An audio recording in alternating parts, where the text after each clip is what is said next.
All right, greetings everybody. Here I am in Beaverton, Oregon, and I'm going into Paul's Cigars to see what they got for cigar boxes. So let's go, check it out.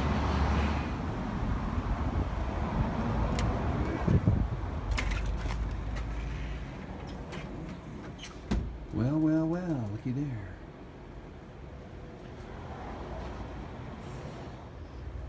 Couple Arturo Fuentes and a brick house. Hello. All right, I scored. All right, we are out and about on our bicycle at the Dawson Creek Park here, and I found the perfect stick, just kind of abandoned, and it's got like perfectly straight vertical grain. So check us out. Seriously, isn't that awesome? And it's perfectly straight. I looked at it. Swing! All right, so here we are back in the wood shop. I have the boxes and I have the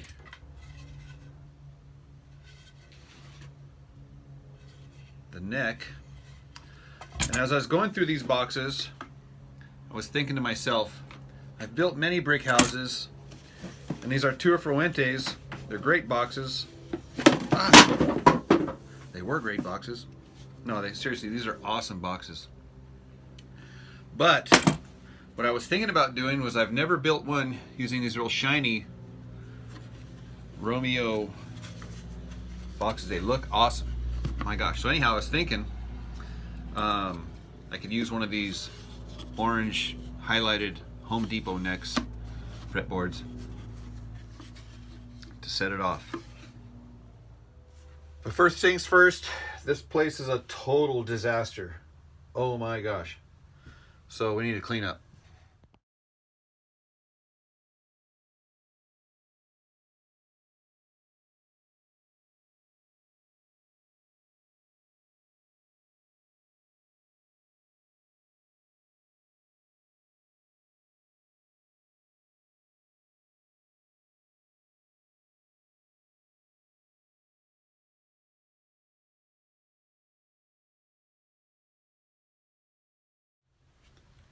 So the very first thing I like to do is what I call a dry fit.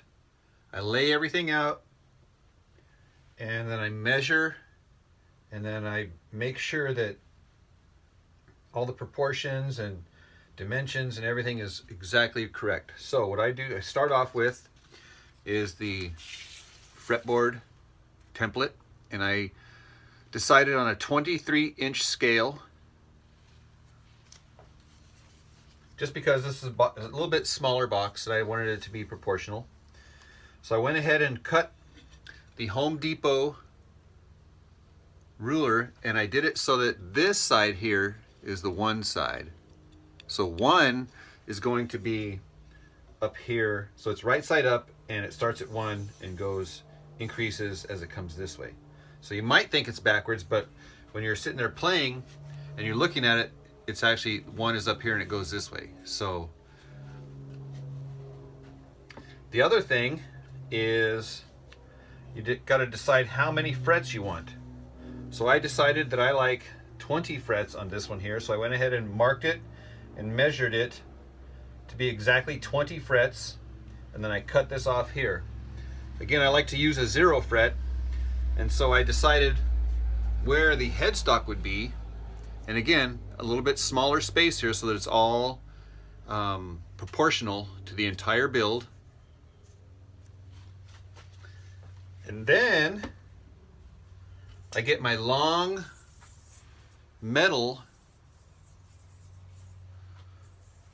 ruler, yardstick, and I set it right at the nut, right where that 0 fret's going to be. And remember, this is a 23-inch scale, so I look down here at 23 inches to see where my bridge is going to lie, right there. So it gives me about a little over 2 inches, which is pretty narrow. Again, this is precision measurements here, because my hinge, my string catch, I need to have enough room on the back here to have room for the bridge to intonate, right? So does that make sense? The next thing I do is mark where the headstock's going to be, and then I mark where I need to gouge out the back angle, and then I also put a mark where the bridge is going to be. Again, this is a 23-inch scale, so I mark it right at the 23-inch. And of course, that's where I'm going to put the piezo pickup. And then also I measured where to cut this off so it's snug against the back of the box. And I cut that off right here. So I need to know how thick this top is so that I can correctly, accurately cut out for the back angle on the neck piece. But it's kind of hard to tell on here because it's got this little frame piece of wood around here, right? So I can guess, but I wouldn't be exact. So what I'm going to do here is I'm going to cut out the sound holes. That way I can see exactly how thin or how thick this wood is. All right, I opted for one sound hole. I didn't want to destroy this beautiful part here at the bottom. So I measured, and it looks to be 1/8 of an inch. We'll call it 5/32. And I was pleasantly surprised to find out that this is actual grain wood as opposed to MDF. We've notched the headstock and we've notched this for the back angle. So now we're ready to glue the fretboard in place as well as the heel. So we cut the heel, glued it, and I also did slots in my fretboard. So here the fretboard has been glued onto the neck, and notice how I did put a, in this case here, a metal, you can put anything, I just put a metal ruler in between the clamps and the fretboard so I don't get any indentations. So next, I measured the center of this box, and then I measured on both sides of center so that I could notch this thing out, because this is where my neck is going to sit. Now, a little trick I like to do is I like to take the drill and drill out along this little line right here. I kind of make it like a postage stamp. But an interesting thing here is when I was drilling, I was getting green sawdust.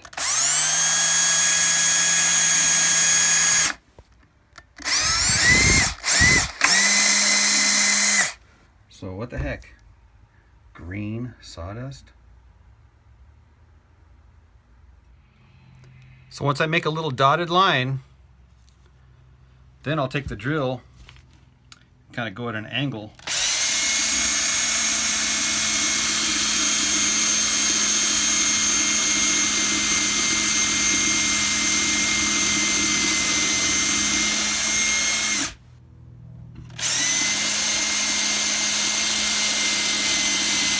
That makes it kind of easy. But no, again, notice that green. I suspect it's MDF inside here.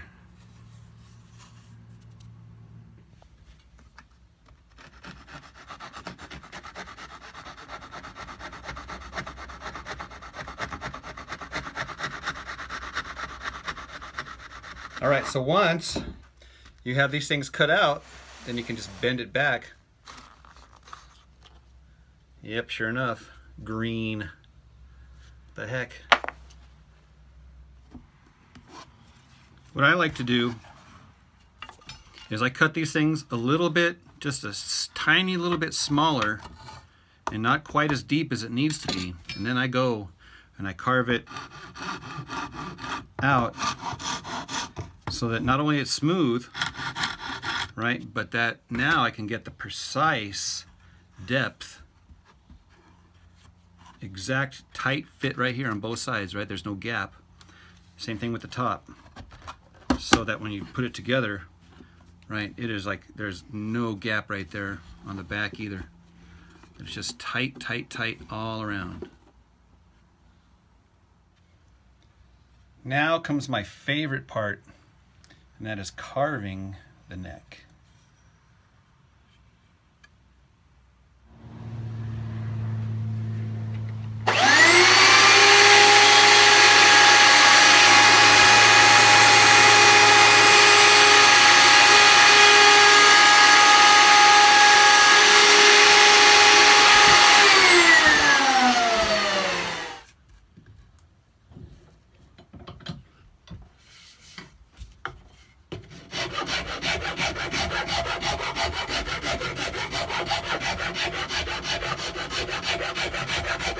Now that this neck is shaped and slightly tapered, I'm going to start out with some coarse sandpaper and then work my way down to some fine sandpaper.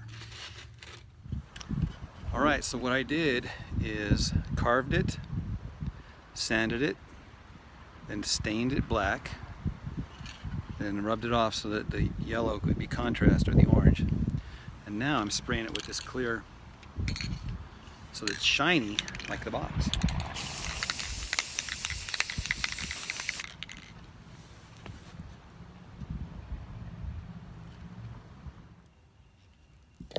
So when you're putting in your frets, you want to make sure to clear out all the gunk that's in your fret slot before you put the fret in. And this will ensure that your frets will seat flat and they won't be like lifted up, because if there's junk in there, that you might have a chance of having a high fret. So a couple of things that I do. The very first thing I do on these frets here is I cut them back at an angle like that, 45-degree angle. Right, so I have a 45-degree angle backwards here. And what I do is I take that angle that's going down this way and I put it on the treble side, which is the skinny string side of the fretboard here. And I get one of these hammers with the Teflon tip,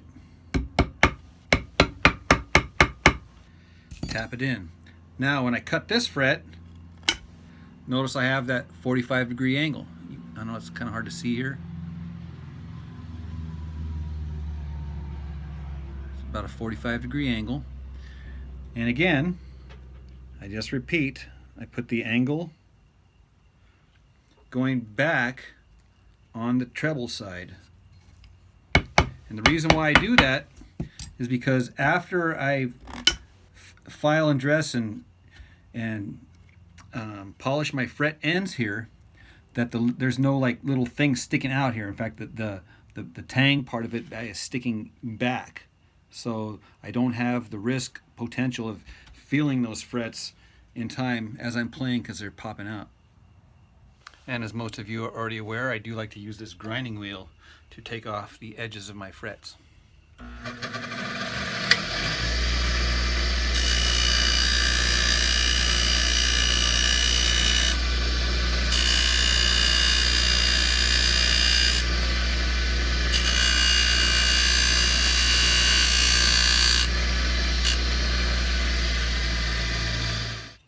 So when it comes to filing these fret ends, I get these tiny little files. Now what I like to do is to take a grinder and grind smooth these flat sides here, these edges. So I leave the teeth on the wide part, and then the narrow part here, it's smooth, smooth, smooth, and leave the teeth here. And then what I will do is I will put the smooth side of the file just right under the fretboard, right next to the fret. Right next to the fret. And then with a pulling motion, I will pull and twist over the top of the fret.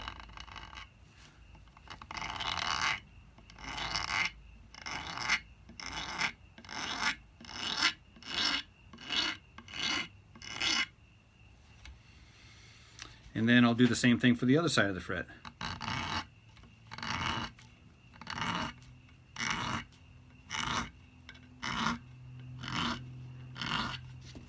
And all I'm doing is I'm just taking off that sharp little edge, knocking it down. I'm going to go and hit it with some sandpaper next.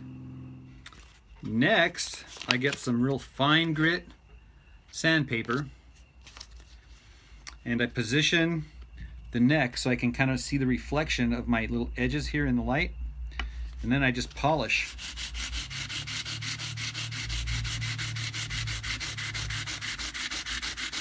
So that those little edges are like mirror smooth. I can see the reflection. Now I might take off some of the meat here and some of the stain or whatever. That's okay. I can go back and touch it up if I like, or I can just leave it because it kind of looks like binding. Either way. Then ultimately at the end you just feel it for smooth. And if there's any bump or any deformation, right, you just address it. But again, the goal is nice and smooth. We're getting down to the wire, so I'm putting on my metal ruler at the nut, 0 fret, and then I measure 23 inches. And then I cut out the little circle there with the Fosner bit. And I fill it with hot glue.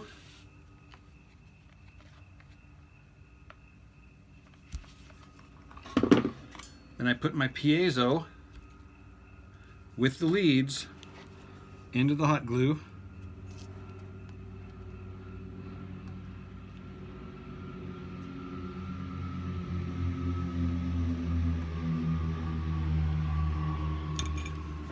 Give it some more hot glue. Just enough to fill the cavity. Not too much more. And then a perfectly square shaped piece of paper strategically placed directly over the pickup. And then I have just a regular cigar box top that I put over the top and let it set so that it's flat.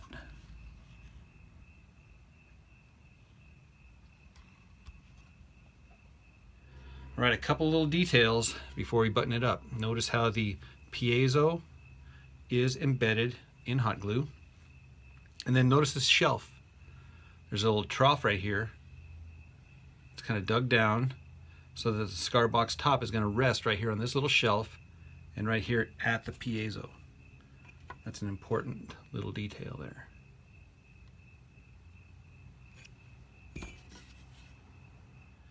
And also there is a back angle, meaning that this portion right here is thicker and it gets narrower down at the end so that it tilts up and this part is tilt down, which means that the action is higher for your hands over here. We are just about done. The input jack has been installed, the neck is screwed in, and the piezo is wired directly to the input jack. I didn't want any extra switches or volume controls or an extra sound hole. I wanted to keep this top as elegant as possible. All right, this light definitely does not do this guitar justice.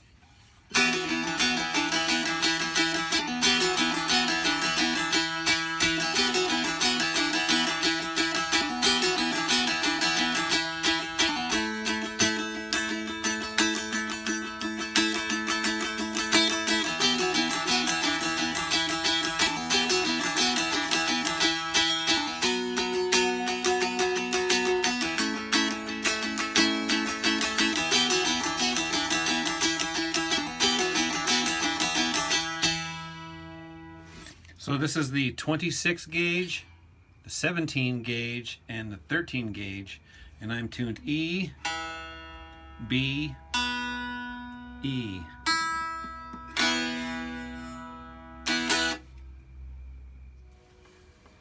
All right, so if it's not the airplanes during the day, it's the train at night.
right, there's a couple of things that's noteworthy on this thing here. Notice how this sound hole is strategically centered inside that black quadrant.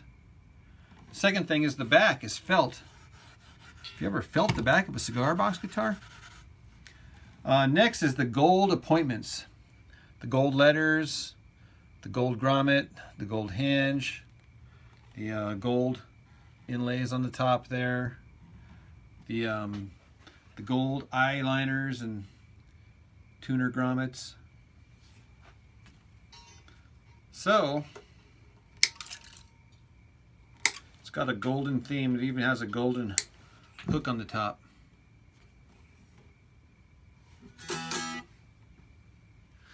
Man, if you made it to this far in the video, you are awesome. This is a long video, I realize that. I probably left a lot of stuff out, but I tried to cram as much information as I could possibly in there. Anyhow, so if you like these kind of videos, be sure to like and subscribe. I will leave you with a musical outro.